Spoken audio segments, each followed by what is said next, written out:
अब हम देख रहे हैं uses of non metals. Non metals में हम ना अलग अलग करके पढ़ेंगे। पहले हाइड्रोजन का पढ़ लेते हैं।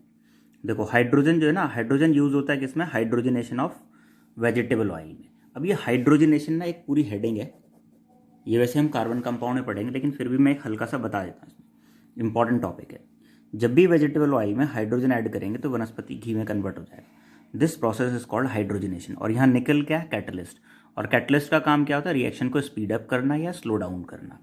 ठीक है, बस ये धीरे धीरे हो रहा होगा रिएक्शन। अब हमें चाहिए जल्दी से, तो अब जल्दी से कैसे चाहिए भाई, कैटलिस्ट डाल दो उसके अंदर, तो वो क्या करेगा, स्पीड अप कर देगा रिएक्शन को, और बाद में catalyst as it is obtain हो जाता है।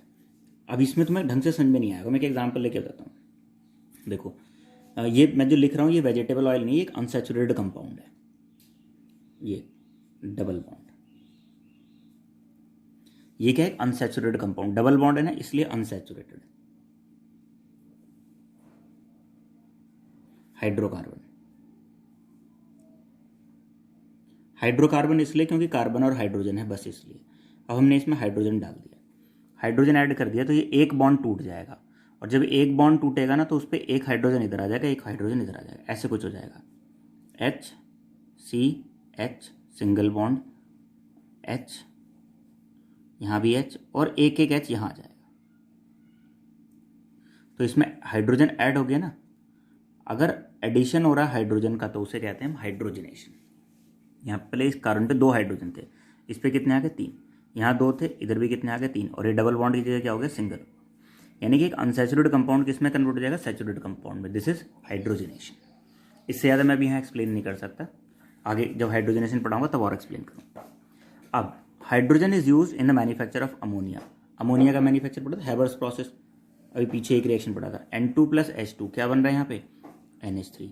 ये NH3 कैसे बन रहा है, क्या स्ट्रक्चर होगा इसका, ये हम पढ़ेंगे आगे चल के इसी चैप्टर में। आयरन क्या है, कैटलिस्ट है, इसका काम क्या है, इसके रिएक्शन को स्पीड अप करना, बस।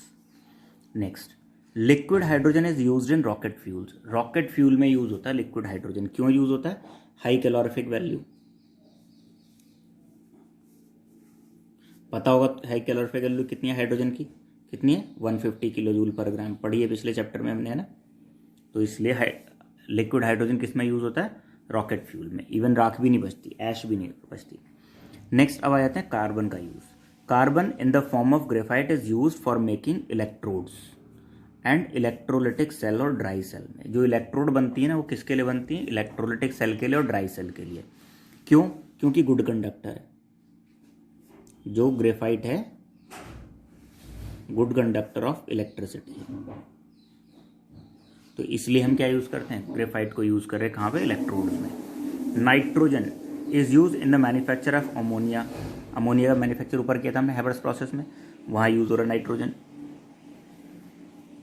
फर्टिलाइजर इंडस्ट्री में तुम्हें पता है फर्टिलाइजर्स में क्या होता है, नाइट्रोजन होनी चाहिए, फॉस्फोरस होनी चाहिए और पोटाश होनी चाहिए। NPK टाइप फर्टिलाइजर्स होते हैं ना, तो नाइट्रोजन की रिक्वायरमेंट है, तो नाइट्रोजन यूज होगा किससे, फर्टिलाइजर बनाने के लिए। नाइट्रोजन क्योंकि इनर्ट गैस है, ये यूज होता है प्रिजर्व करने के लिए फूड मटेरियल्स को। जितने भी तुम कुरकुरे और मैड एंगल्स बैड एंगल्स जो खाते हो सारे के सारे, इन सब के अंदर क्या भरा होता है, नाइट्रोजन ही भरी होती है। चिप्स तो 2-3 ग्राम ही होते हैं बस, ज़्यादा तो नाइट्रोजन ही होते, पैसे तो नाइट्रोजन के दे के आ रहे होते तुम। तो ये हमारे पास 2 यूज हो गए किसके, नाइट्रोजन के। एक और है compounds of nitrogen, trinitrotoluene TNT and nitroglycerine, ये एक्सप्लोजिव बनाने में यूज होते हैं। ठीक है, ये दोनों केमिकल किस में यूज होते हैं, एक्सप्लोजिव में। ये 3 सल्फर के यूजेस हैं। सल्फर यूज होता है फंगीसाइड में, बहुत अच्छा फंगीसाइड है सल्फर। ठीक है, जो कहीं पे अगर फंगस वगैरह लग रही है तो उसमें यूज कर लेते हैं। एंड गन पाउडर जो बारूद होता है, ठीक है, वो भी इतने सल्फर से ही बनता है।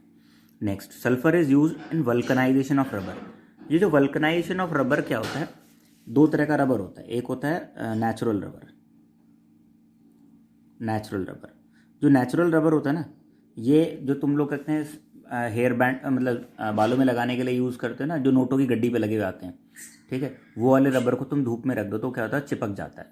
अगर वो चिपक रहा है तो वो नेचुरल रबर है, और अगर वो चिपक नहीं रहा है धूप में रखने के तो वो वल्कनाइज्ड रबर है। जो तुम्हारे पास फुटबॉल है, फुटबॉल का जो ब्लैडर है वो वल्कनाइज्ड रबर का बना होता है। और जो मैंने भी रबर बताई तुम्हें, जो नोटों की गड्डियों पे आती है, वो कौन सी होती है, नेचुरल रबर होती है।